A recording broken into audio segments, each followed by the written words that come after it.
Hi everyone, and welcome to Brink of Sanity. This is our second show. Surprisingly, we're allowed to have a second show after our stupid first one. But hey, we had some people go to it though. We did. We had quite a lot. We're almost at 100 views right now, I think. Are we? Hold on. I will let me do this. We're live on the air. Whilst I check this. 1 second.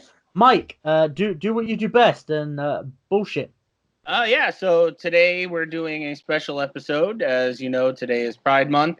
And as I think we vaguely covered it last time, we were going to talk about positive in the wrestling community. We have a special guest today, a great friend of mine, Liana. I guess while we're doing this, Liana, if you want to introduce yourself, let us know about you a little bit, and we'll just wing it. I am Liana. I am a transgender woman. I have been out for, you should say, for 6 months. I have been on hormones for 3 months, I think. I am a retired professional wrestling manager. That does not mean that I did not know how to wrestle. I just chose the business side, and I wanted to do that part of it. I wanted to get involved in the politics, for lack of a better term. I wanted to know more about what was going on backstage. I wanted to be in the actual management of talent. Instead of in the ring, I wanted to be part of the business aspect of professional wrestling. I did get in the ring. I did take what is called bumps. I have she could still fuck you up, pretty much. I'm gonna tell you that. I am still a big girl. Hey, it's not that. I mean, anyone that steps into the ring, in my opinion, has the grandest respect from myself. I've stepped in the ring. I know how it feels. Fuck me, does it hurt the day after? So, I have the grandest respect. And honestly, if anyone steps in the ring and starts a fight, anyone on the street starts a fight, I know whoever stepped in that ring can fuck them up if needs be. Imagine doing it every weekend. I'm good. I cry thinking about it. I just know. Don't you cry at everything, Mike? Yes, I always hurt. So just very quickly, we have had 64 plays, which is 63 more than we thought we'd get. Mainly because the one person I know would be my mum. Shout out my mum, who I generally don't think knows what a podcast is. At least your mom listened to it. Hey, yes. I think she just thought it was the radio. So back to Liana. One of my favorite facts, and I really wanted Liana to say this. She's told me this before. How many, I don't know if it was tapes or hours, do you have recorded of old wrestling matches? Okay, so without really getting too deep into it, up until about a month ago, about a month ago, I had about 3,000 professional wrestling VHS in my closet back here. They belong to someone else, and my mission was to convert it from VHS to DVD, get the DVD to him, and keep the VHS. Well, after almost 4 years of not being able to convert it because I didn't have the converting software, I took it back to him. So now I still have, I would say that I have at least 1,000 VHS tapes, and that's mostly territories. The old territories like the NWA. One of my favorites is Portland professional wrestling. And so that's where a lot of the WWF guys came from. I have a lot of Memphis as well. I have DVDs that are old as shit. I have DVDs that are actually older than I am. Not DVDs, but, DVDs with footage that's older than I am. Yep. So the matches of Ric Flair defending his title when he was in his 20s and 30s. I have tapes of that. I have tapes of the the Orient Express. I have Rock and Roll Express. I have just all these amazing like names that you don't hear anymore that I can just pop in my VCR and watch. What the And fuck? just Hold on. Why was I not told about this before the interview? Because I didn't want to give like a fake or like unrealistic number. So hear me out. So you remember how I told you before how like I was super green when it came because I was always WWE. In all honesty, what started getting me outside was Liana, because like she would come to work all the time and I'd be talking to some of the guys at work about like Raw or SmackDown or whatever, and the only thing Liana would ever say to me is like, "You need to stop being a bitch," and like there's this thing called like ROH, and I'm like, oh, whatever. Like, it's WWE. This is the grand of it all. And then one day, I forgot why, but she was just like here, and she gave me her sign in for Honor Club. And I was like, well, whatever. She does know what she's talking about, so why not look into it? And like from that point on, I was like, okay, I'm hooked. Like this is what it is. And then she would tell me about all these VHS she has and shit. Like she knows her shit. What the? So you guys can't see this right now. We do most of these things by Skype. I am fucking speechless. Okay, so wow. I could have had it. This could have been another interview. Yeah. we can do a whole nother episode about the tapes that I have and talk about the things that I've seen, the people that I've managed in professional wrestling. I'll give you one name. Do you remember the Powers of Pain? Yes. I managed the Barbarian. I'm out. Bye. Wow. What the hell? Okay, this is a whole different interview. No, it's not. No, so this is for a whole different episode. We are going to be getting into this. I'm friends with the enforcer C.W. Anderson. Yeah. Why have you kept this from me, Michael?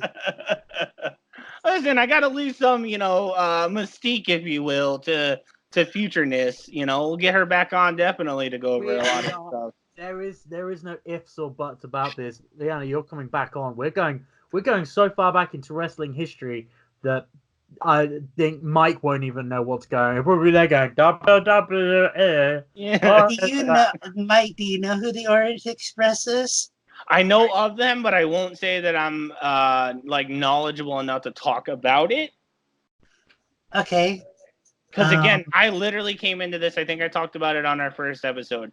I came into wrestling just as the Monday Night War started. And like I told him, my grandmother and my uncle were WWF. So like I knew of WCW rather.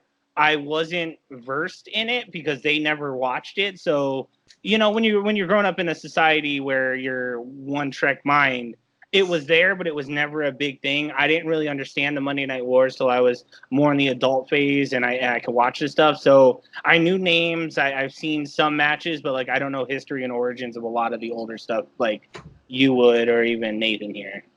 Okay, so as far as like because I want to not get off and lose what our subject is. Yeah. I used to do podcasts, so I understand. But as far as a tag team, like the actual working and bringing somebody into the corner and keeping somebody in the corner and cutting the ring off. The Orient Express were just masters.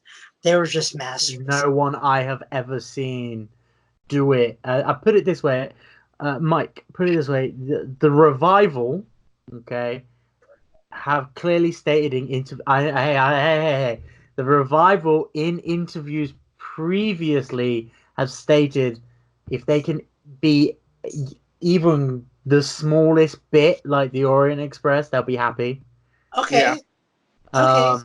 I don't like them, but okay. Hey, yeah, I get that. I understand. People don't like Revival. People like the Revival.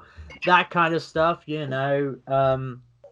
But they love to imitate, you know, the old school wrestlers. They want to bring it back. So, but anyway, right, we're going off So topic. I'll segue into the topics. I know this got you please heated, do, I'm which is currently why out. this is why this episode got started. Because Nathan was a lot more heated than I was. I've been trying to tone it back, but originally we wanted to talk about this because of Jim Cornette. Comment started basically with Sunny Kiss, and I got it here, which is then here comes Sunny Kiss, who apparently got off his day job at the drag show at the fucking Tropicana. You're gonna make me mad. That's why I'm saying this, you know. And we both he tried defending it by basically saying he wasn't attacking anybody. We had talked about it as like, if you're gonna label a man dressed as colorful as Sunny was and associate it with a drag show at the fucking Tropicana, his words, and I still don't know what that means. You're obviously associating him with transgender, which associates that with the LGBT community.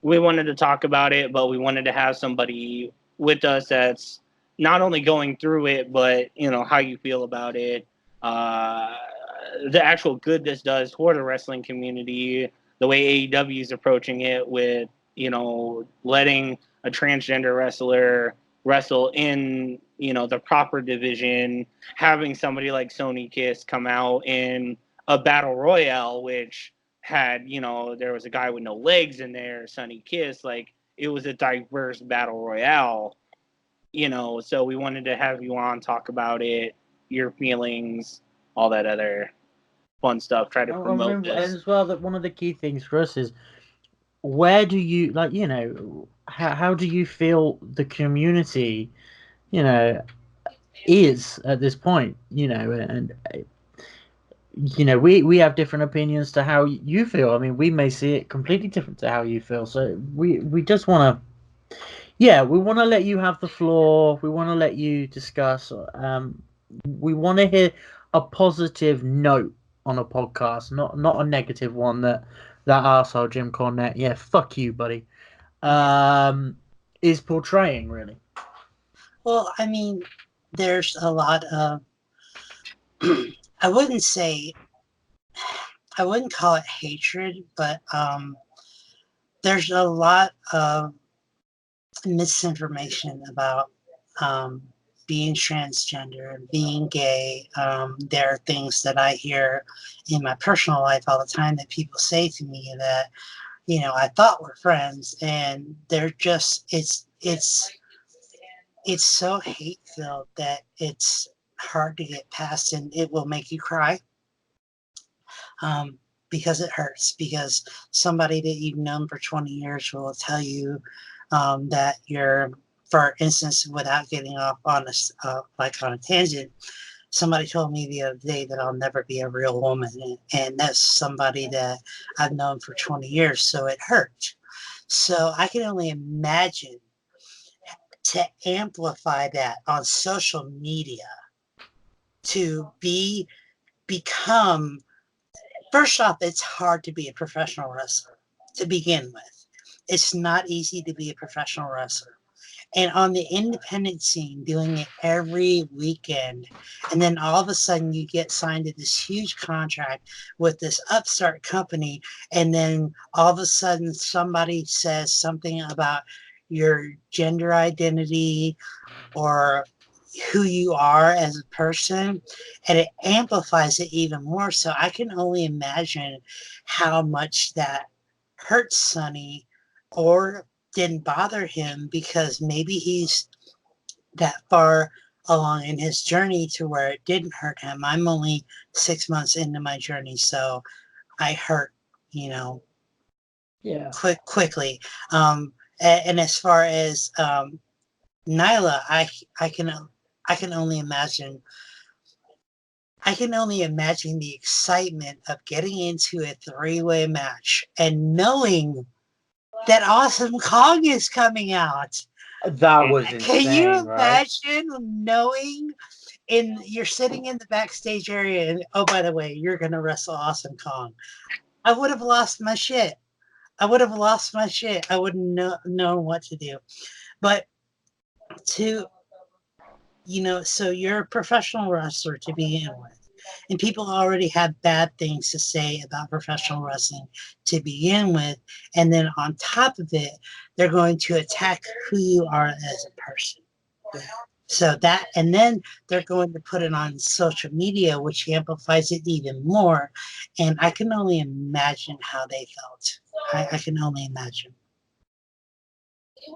And I find it funny too because it's like I thought about it as you said it earlier before we started this, where you were even like you didn't know Nyla was transgender. You even were just like I just thought she was a bigger girl, and like I had the same reaction with Sunny Kiss. Like I really until all this kind of came to light, I didn't know Sunny was gay. I didn't know anything about Sunny. I just assumed when you got people like Velveteen Dream and Tyler Breeze out there, like. I just assumed that this was the character given.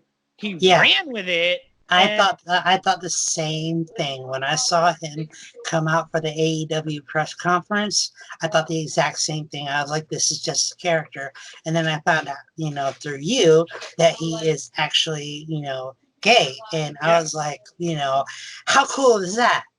Right. That you're not only are you gay, but you get to, put that in your professional wrestling character as well. And they're not going, we understand that you're gay, but just don't let anybody know, which used to happen, by the way. Still happens. Yeah. And he got in the ring. Sonya like Deville. Nobody was catching, the gay, as some people would put it. Nobody was afraid to touch Sony. I know. I know. But it still happens. It's not a. He's got a point. It's still. Sorry, I was actually swallowing my tea when you said that. And it's like it was cool because it's like I found that out, and I'm like, it just proves like nothing about who you are in real life changes wrestling. Like everybody's like, oh, this transgender girl is going into a female match. She didn't even win. Transgender girl.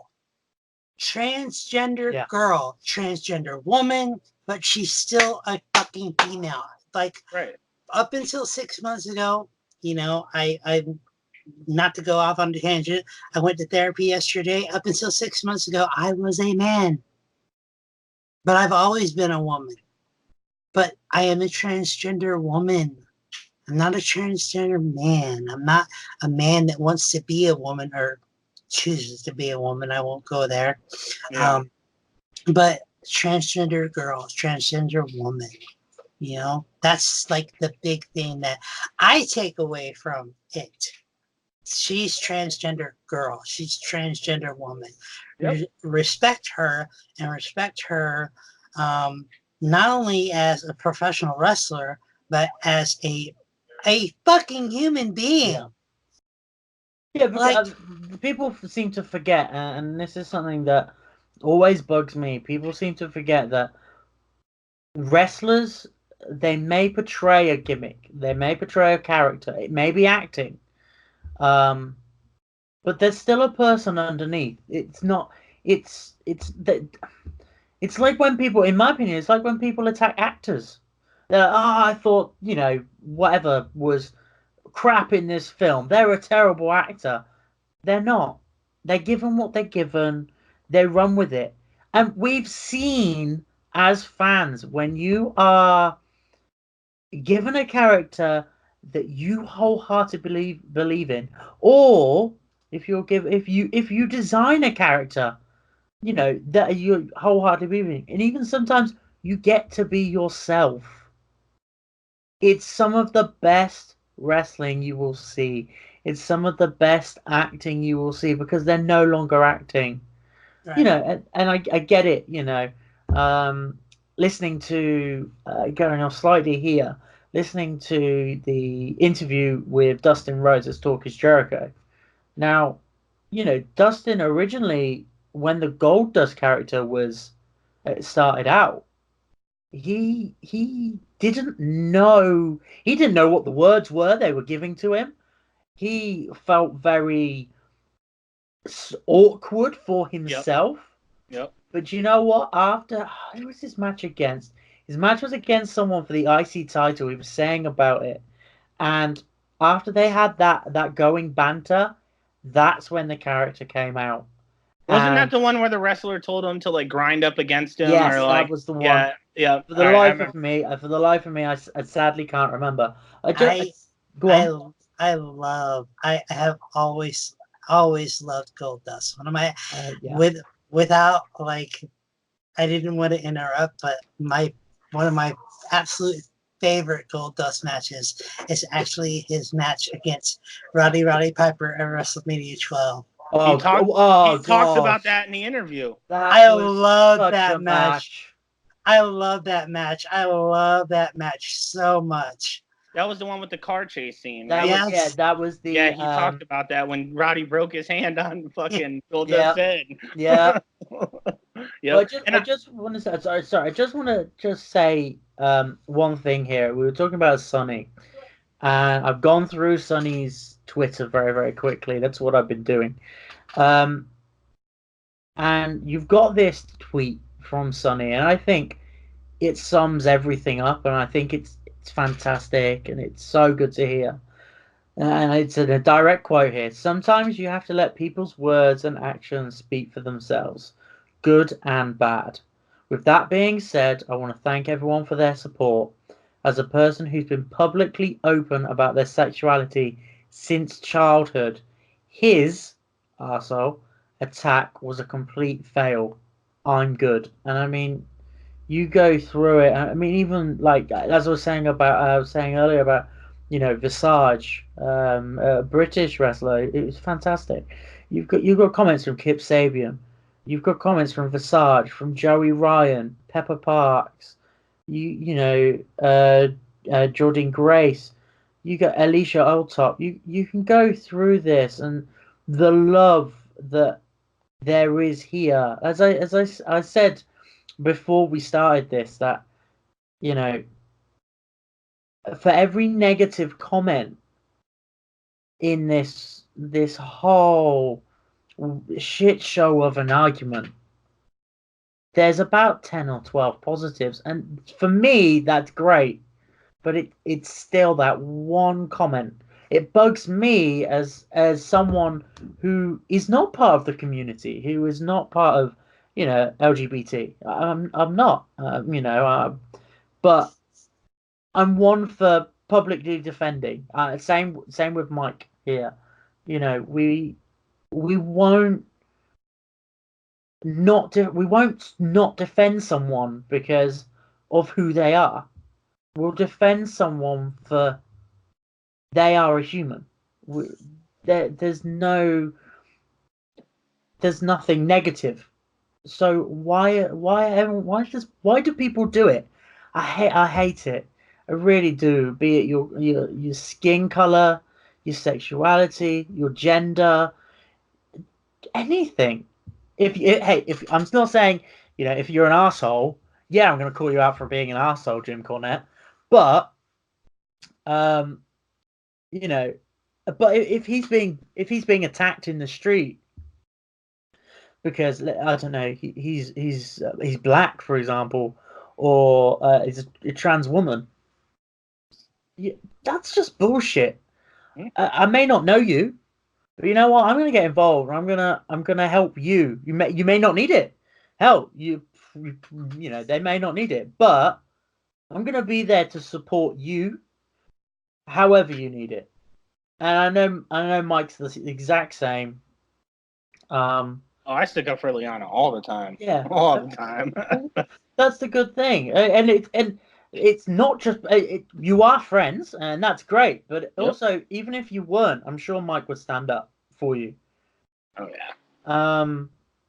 And this is what I don't get. It's the hatred. So, I mean, I want to ask you a question. So, obviously, the locker room is always one of those ones where it can be quite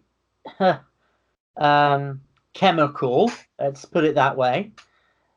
How do you feel from those that you are friends with and everything, when you did change, how did that go down?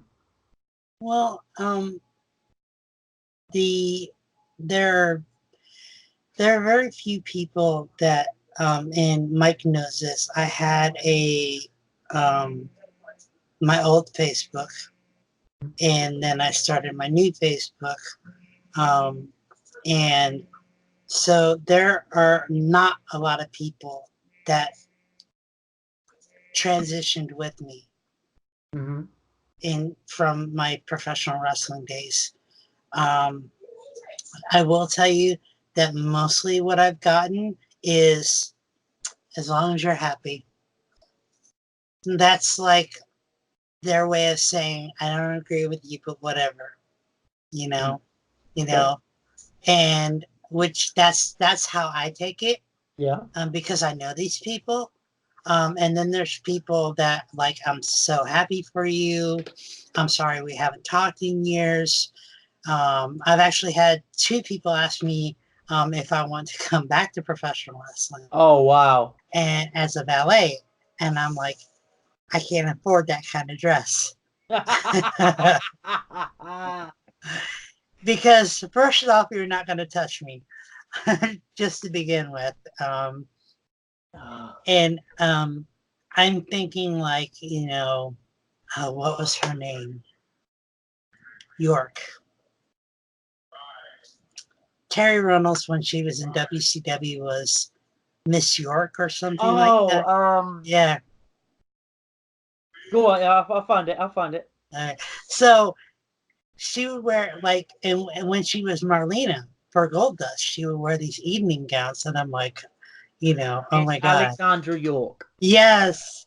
Yes. And how Stacy Keebler dressed, when she was Miss Hancock in WCW.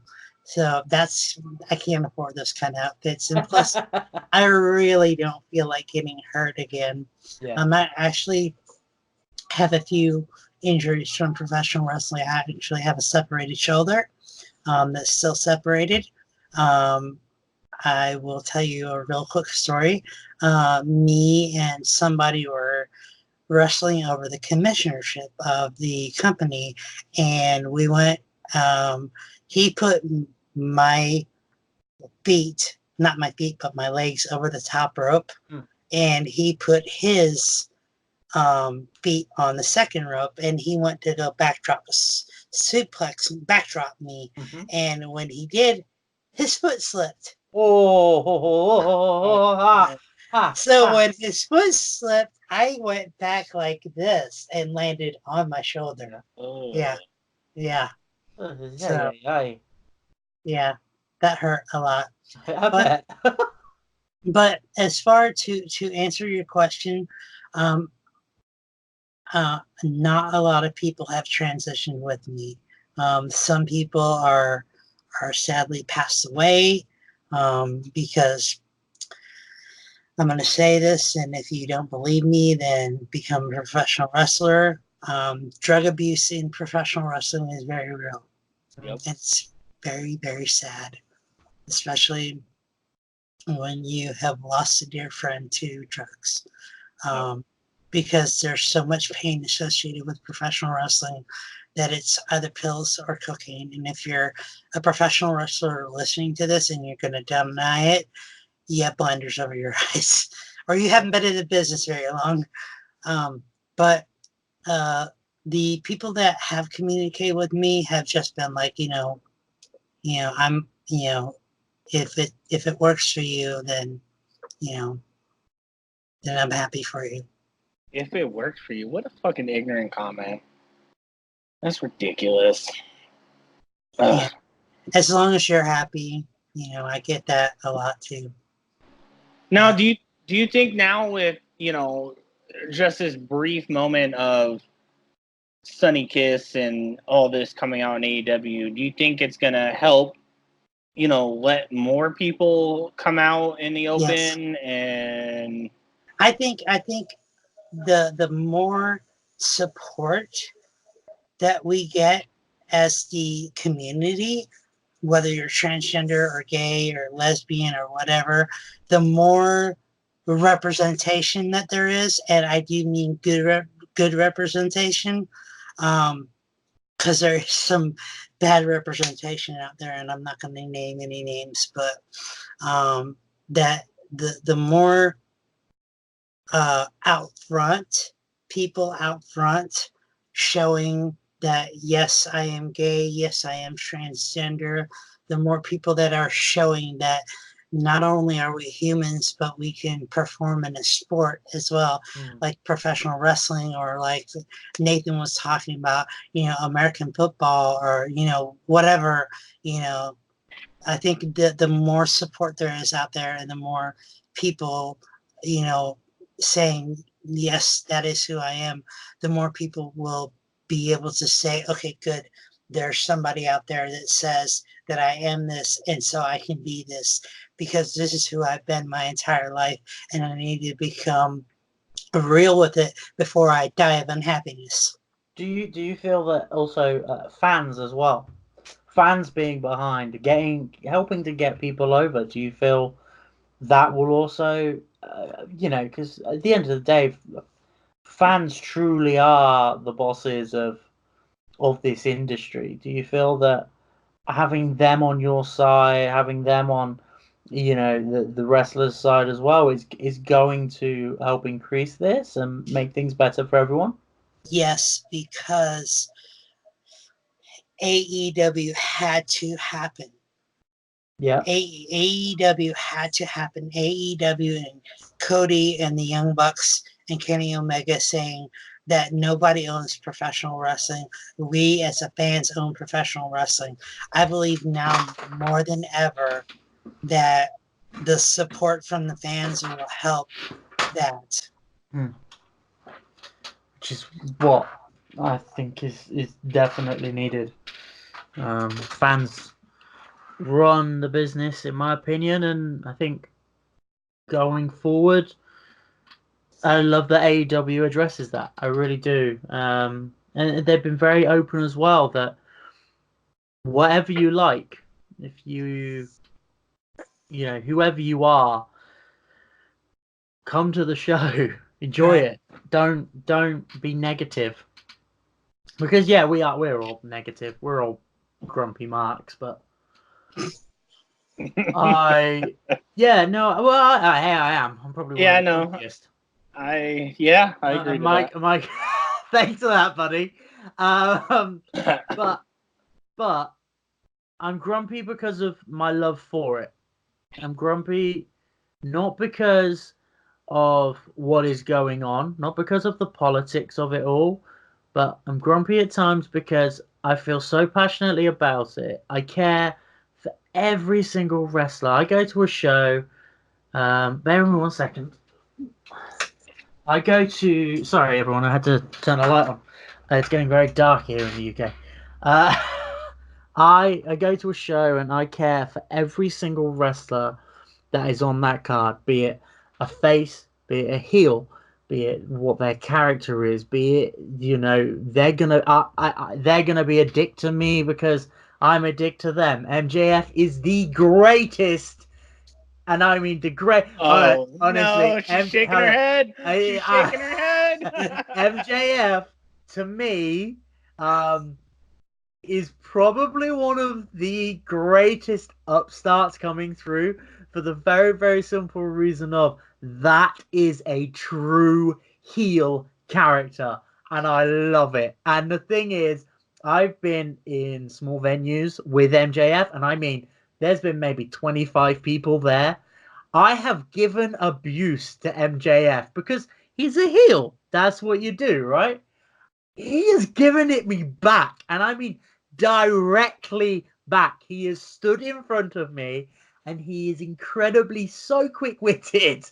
I have said something, he's come back. I think I'm still blocked on Twitter by him because I gave him something on Twitter. He gave me something back and then blocked me.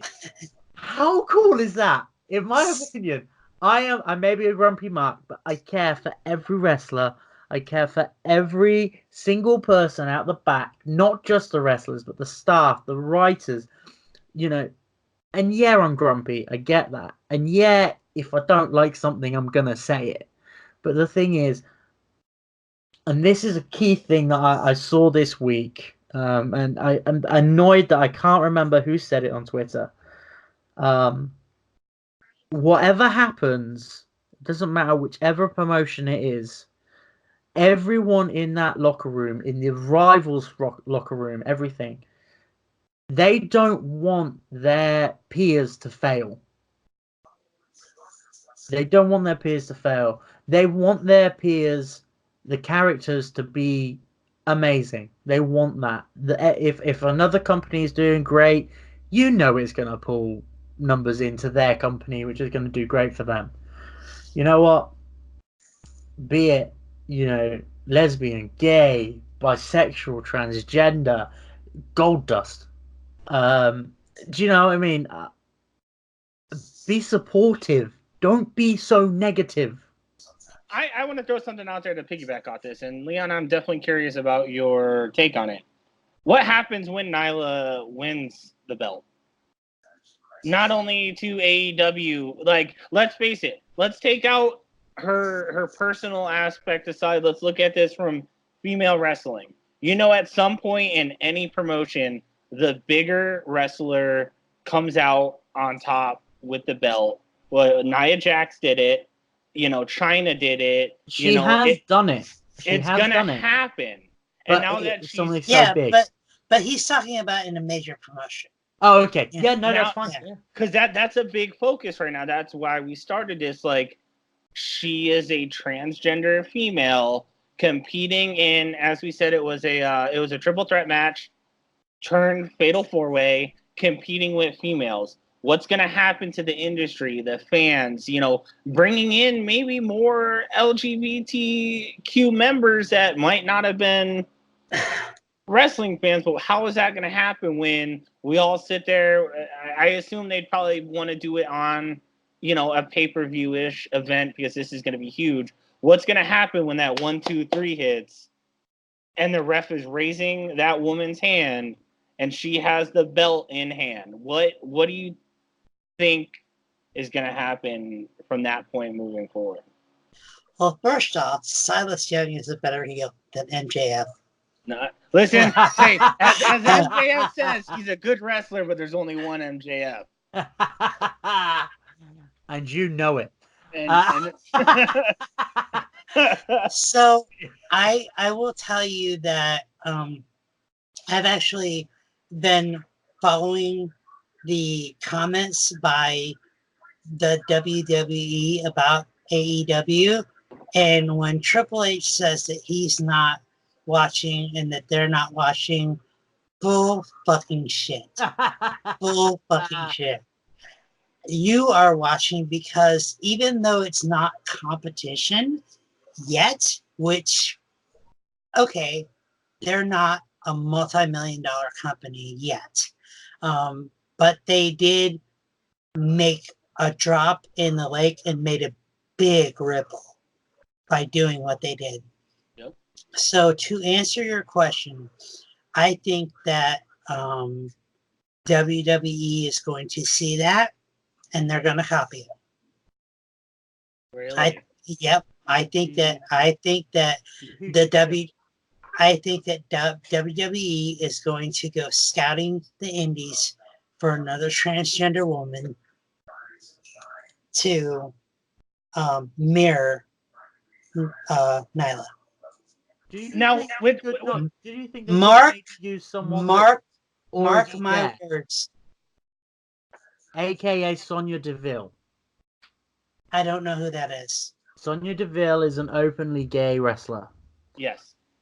Who, in my opinion, has been very poorly used by WWE. Mm-hmm. So I mean, that's the hair up, square up. That's her saying. Is that right? I believe so. Yes. Former MMA fighter. Okay, so I I think that they will try to mimic it, that they will try to find another transgender woman. Because getting somebody that's openly gay or a more masculine female is not going to do it for the WWE. The WWE is going to try to mimic it. I think that's what they're going to try to do. Now, do you think, now again, excuse my ignorance here, I don't know if I'm going to word this properly, but like, do you think WWE is going to mimic it in the sense where, like, we got Nyla, like you said, you didn't know she was transgender. I didn't know it until it came out. Do you think they're going to go with that more big, masculine female type? Or are they going to pull the usual, like, you know, I know they say it's the female revolution, but I still feel like they treat their women like divas. You got to have that certain look. You got to be this, like, model, you know, on Women's Fitness magazine. Do you think they're going to go that route over just finding a good indies transgender female wrestler as opposed to a good, you know, maybe a semi-good wrestler, but she looks hot and she fits that divas role to try to combat what AEW is doing? You know about Eva Marie? Sorry. Well, I do think that that you know, and I will say this, that this podcast will probably bring to light a lot of issues in the community, and I think that what we are saying as fans and somebody that's been in the wrestling business will get noticed. But I stand by what I said. I do believe that WWE is going to try to mimic in some way, shape, or form. I think that they're going to try to get another transgender female. But I do think that they're going to try to go for that look that they want, that look that they like. Yeah. So they're going to find that transgender woman that's the Tori Wilson look or the Trish Stratus look. So they're definitely going to go ahead and try to do it, but they definitely going to stay with the look. I don't think that they're going to do a big Nicole Bass or China thing. I think that they're going to go with their demure girl look. Okay, I have a really interesting question. I'm wondering if you'd be able to help really. Now, obviously, there's transgender men. Yeah. Do you think you could see a mainstream wrestling company take out AEW, because I could, but another mainstream wrestling company employ a transgender male to join the men's division? And do you think they could maybe be, a mid card holder of a belt or higher? Because I mean, I would think it's great. Personally, I don't see a problem. But I mean, from your experience, from your, you've had a lot more experience than Mike and I within the business. I'll put my hands up with that. So I'm wondering, what's your thoughts? I absolutely think that not only can it happen, it should happen. Yeah. It's something that I think I've never said this. I think trans men are so good looking. Oh my God.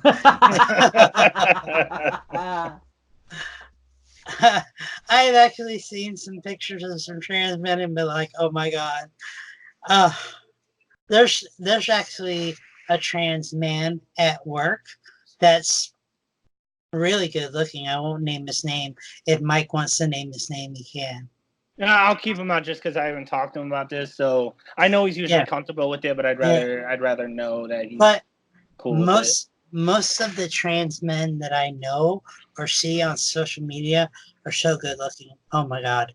And let me not get off on that tangent, but when they become men, they start working out and they start getting tattoos, and it's like, oh my God.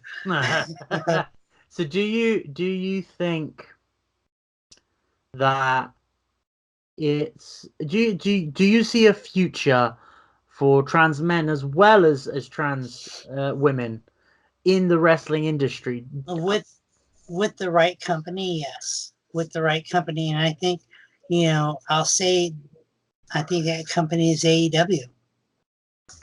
I really, really like AEW. I like what they're doing.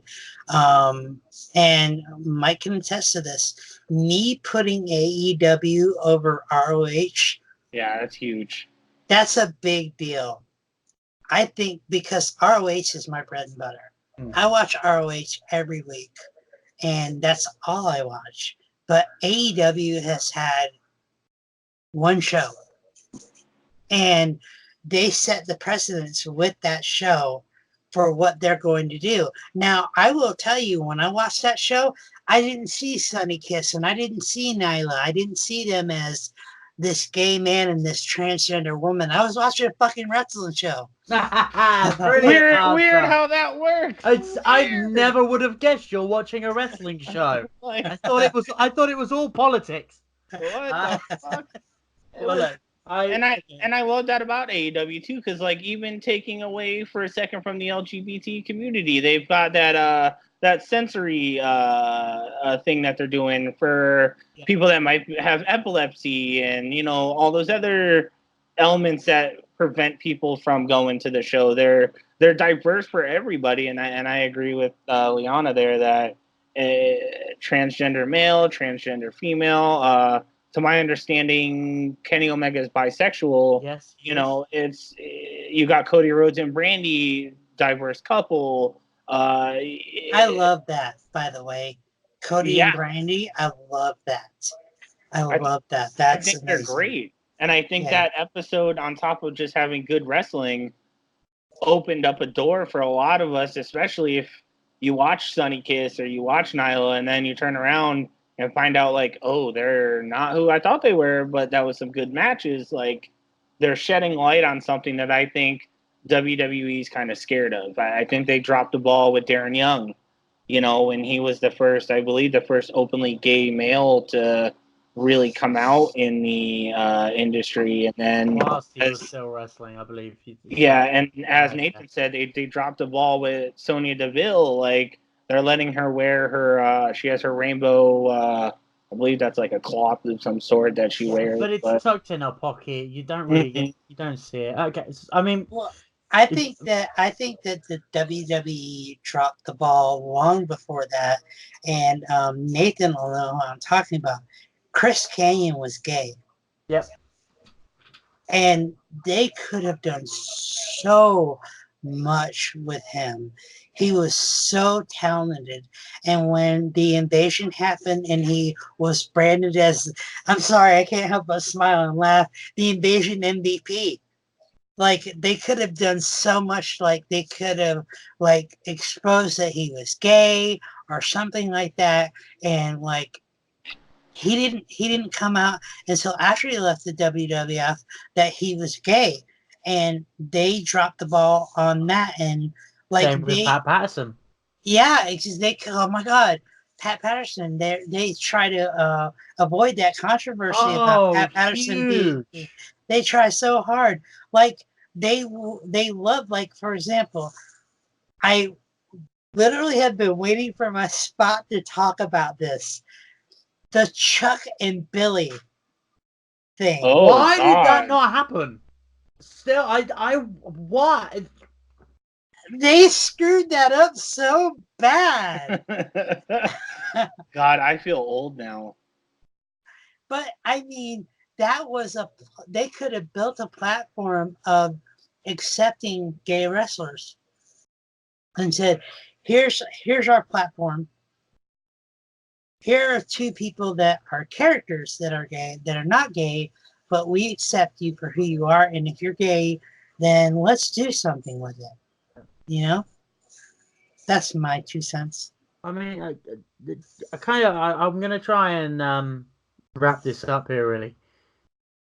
If you had kind of a closing statement, if we sat down right now with Vince McMahon, with Cody Rhodes, with any promoter, any booker for a promotion, what would you say to them on the whole topic of LGBT? I would say to remember that your wrestlers are humans with feelings. I like it. That's powerful. I agree. Yeah. Like, yeah. I'm sorry that I didn't have this long. No, that's but better.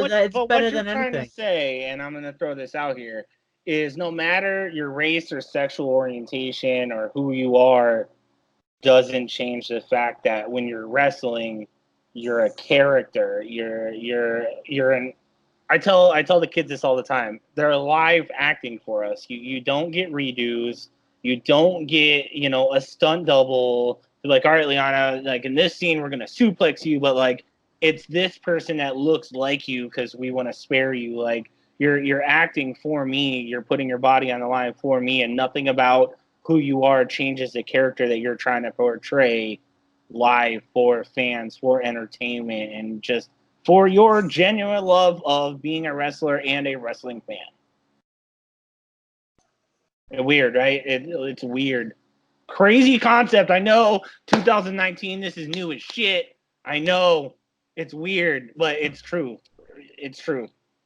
I mean, yeah, I can only say for me, thank you very much. And I'm pretty sure that a lot of our listeners will be taking this away and saying, if they had a little bit of doubt, which I doubt they do, they take this away, this conversation we've had, and say, you know what, actually, let's be supportive. Let's not be so hateful. And I hope this whole conversation that we've had today does kind of give people that, because we're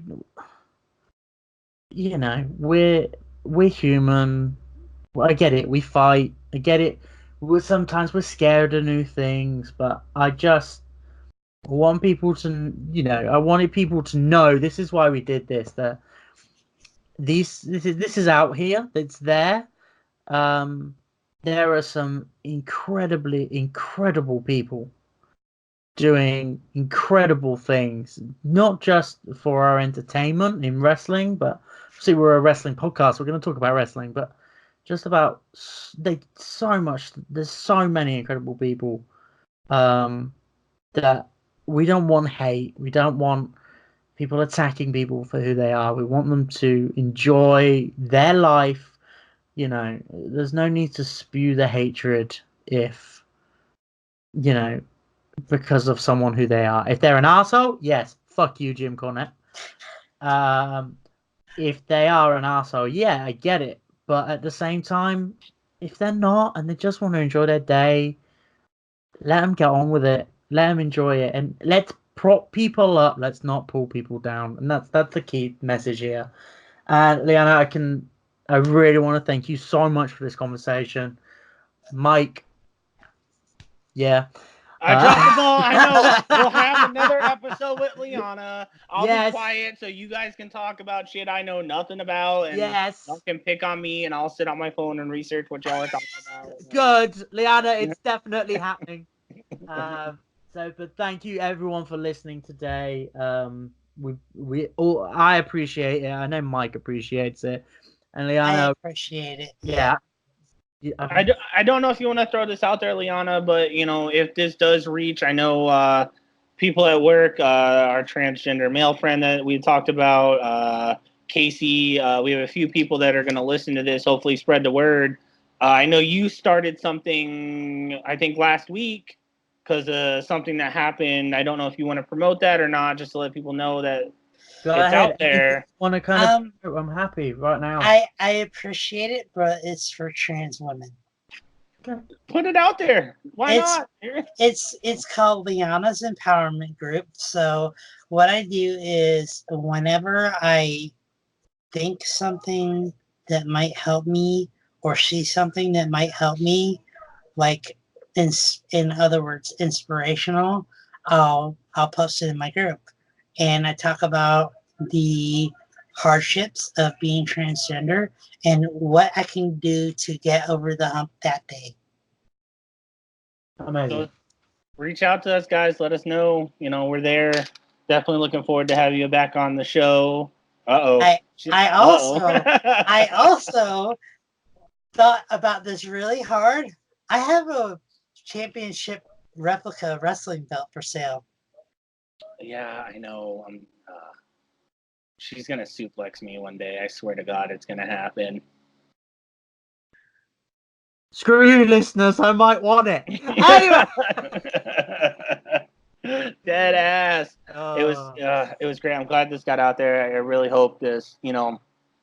I hope people get to listen to this and feel comfortable, and I hope this reaches people and they reach out to us, and